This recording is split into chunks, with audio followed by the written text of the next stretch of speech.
I think it's about time we stop, those of us who support, as most of us do, Israel in this body, for apologizing for our support for Israel. There's no apology to be made. None. Were there not an Israel, the United States of America would have to invent an Israel. Were I a Jew, I would be a Zionist. My father pointed out to me I did not need to be a Jew to be a Zionist, for I am. Israel is essential to the security of Jews worldwide. People should understand by now, this should be crystal clear, that Israel is the single greatest strength America has in the Middle East. I always say to my friends when they say those things to you, I say, imagine our circumstance in the world were there no Israel. How many battleships would there be?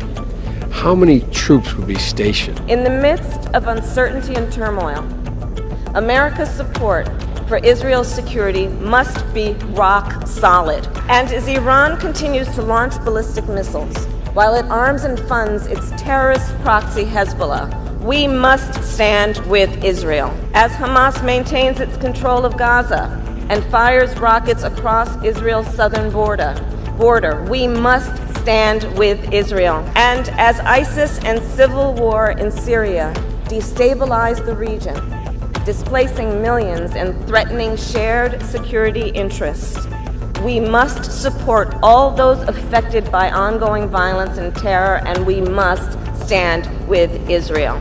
Our defense relationship is critical to both nations, which is why I support the United States' commitment to provide Israel with $38 billion in military assistance over the next decade. It is why I support full funding for Israel, including for the Arrow, David Sling, and the Iron Dome missile defense systems, which save lives. And that's why I am fully committing to maintaining Israel's qualitative military edge.